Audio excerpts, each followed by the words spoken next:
Tenho muito medo de ser traída. É sobre isso que nós falaremos neste vídeo. E se você é nova por aqui, seja muito bem-vinda. Meu nome é Vanessa e neste canal eu falo sobre relacionamentos e mentalidade. Caso você goste destes assuntos, já se inscreve no canal e deixe o seu like para ser notificada sobre os próximos vídeos. Voltando ao nosso tema, a primeira coisa que nós precisamos entender é que o medo é atrativo, ou seja, aquilo que nós mais tememos tende a acontecer. Isso, inclusive, é bíblico, está escrito lá em Jó 3:25, na versão atualizada, porque aquilo que eu temo me sobrevém. Aquilo que receio me acontece. Saber disso já deveria ser o suficiente para que a gente abandonasse todos os nossos medos, mas infelizmente não é o que normalmente acontece. Então, nós precisamos entender também que o medo da traição prejudica os nossos relacionamentos. O medo altera os nossos comportamentos. Ou seja, se eu estou com medo de ser traída, quais serão os meus comportamentos? Eu vou ficar mais atenta, vou me tornar mais desconfiada, eu vou ficar monitorando as redes sociais do outro, vou fazer uma série de perguntas, vou controlar o tempo que ele fica online, quem ele segue, quem ele curte. Eu vou começar a criar histórias em minha cabeça que eu não tenho como provar, mas como para mim parecem fazer todo sentido, eu vou cobrar o outro ou acusá-lo com base nestas histórias que eu criei. Ou então, eu vou querer mostrar para ele que eu sou mais esperta do que ele imagina, que eu estou de olho, que ele não vai conseguir me passar para trás. E com isso, eu me torno reativa. Eu começo a tratá-lo com frieza. Ou por mais que eu não diga nada, a minha energia muda e o outro sente esta mudança. Porque quando alguém não está bem, quando alguém está sentindo medo, raiva, desconfiança, a pessoa não precisa dizer nada. Nós sentimos, nós percebemos que tem algo errado. E isso irá despertar algo em nós, como, por exemplo, vontade de se afastar. E por que as pessoas decidem estar em um relacionamento? Normalmente porque elas desejam tornar a vida ainda melhor do que ela já é. Elas buscam um parceiro de vida, alguém para construir, compartilhar, multiplicar. Porém, se a pessoa que chega começa a controlar, monitorar, acusar, desconfiar, a conclusão lógica que o outro irá chegar é que a vida estava melhor antes, sem esse peso todo. Além disso, quando eu tenho muito medo de ser traída, eu posso acabar plantando uma semente na cabeça do outro que eu não deveria. Ou seja, através do meu comportamento, eu posso deixar claro que eu acredito que ele pode me trair a qualquer momento. E isso é muito ruim, quer ver? Pare por alguns instantes e pense na seguinte situação: de verdade, o que você sentiria se, mesmo não tendo feito nada errado, o seu parceiro te julgasse, te rotulasse como uma traidora em potencial? Mesmo que a gente não vá fazer isso porque temos princípios, lá no fundo, não dá uma vontadezinha de trair só de raiva? Não dá uma sensaçãozinha de que ele merece ser traído pelo que pensou a nosso respeito?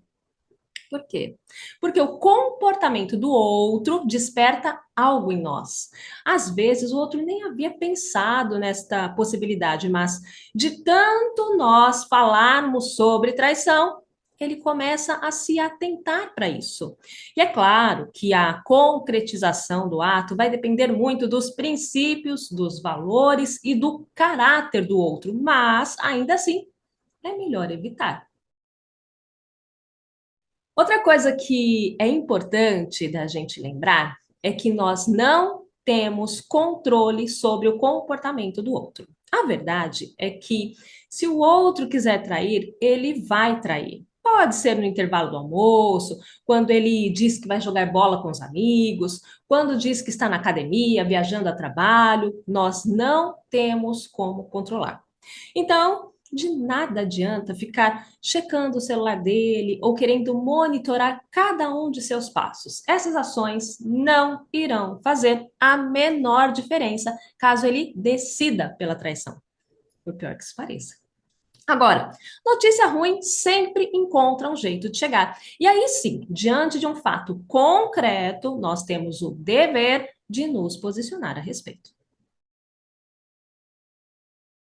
Ninguém quer ser enganada, traída, desrespeitada. Isso machuca, isso dói, nos faz sofrer. Então, nós ficamos tentando encontrar uma forma de evitar este sofrimento.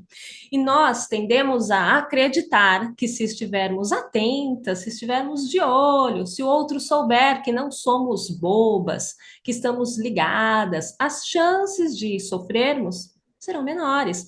Mas, como falamos anteriormente, nós não temos controle sobre as escolhas do outro. Porém, os nossos comportamentos podem influenciar o comportamento do outro. Por exemplo, se eu estiver me relacionando com um homem emocionalmente saudável, que tem valores e princípios, o meu comportamento desconfiado pode fazer com que ele decida se afastar e decida procurar alguém que, assim como ele, é emocionalmente saudável. Ou seja, o meu comportamento, o meu medo de ser traída pode acabar estragando um relacionamento que tinha tudo para dar certo.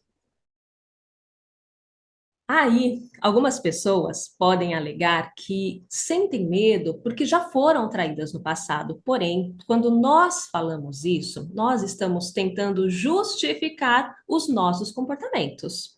Comportamentos estes que poderão prejudicar a nossa vida. Porque se eu sei que a insegurança, a desconfiança, a necessidade de controle, o ciúme fazem com que o outro sinta a vontade de se afastar e ainda assim eu continuo adotando certos comportamentos, eu posso até justificar estes meus comportamentos.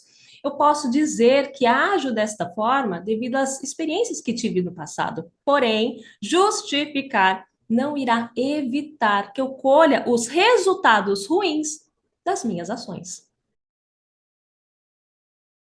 Além disso, precisamos nos lembrar que a segurança não depende de fatores externos. Por exemplo, quando uma pessoa segura é traída, ela percebe aquilo como um problema de caráter do outro.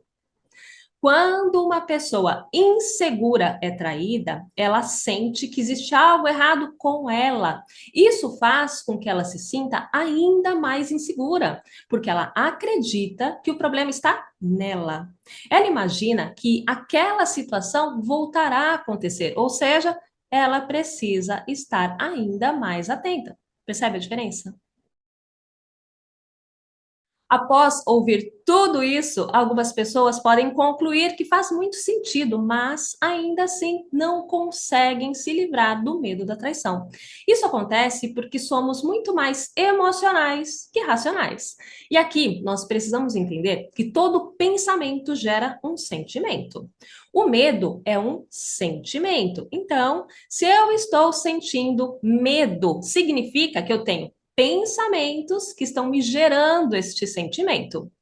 E para que eu possa me livrar deste sentimento de medo, eu preciso identificar e questionar os meus pensamentos sabotadores antes que eles prejudiquem o meu relacionamento.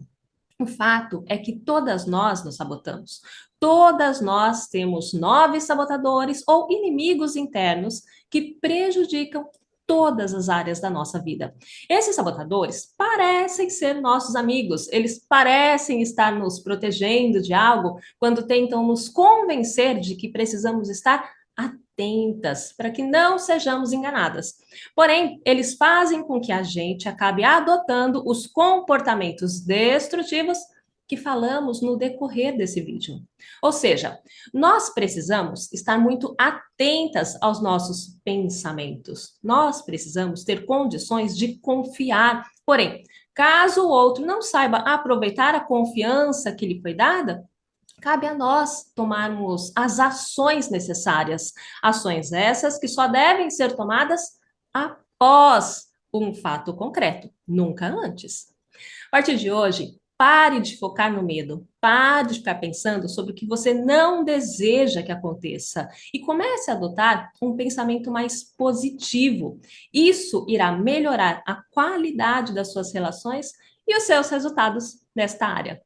Em caso você queira saber mais sobre como ter a mentalidade correta para transformar os seus desejos em realidade, eu te convido a clicar no link que está na descrição deste vídeo e conhecer o meu curso online Pense Diferente e Conquiste. Um super beijo e até o nosso próximo vídeo.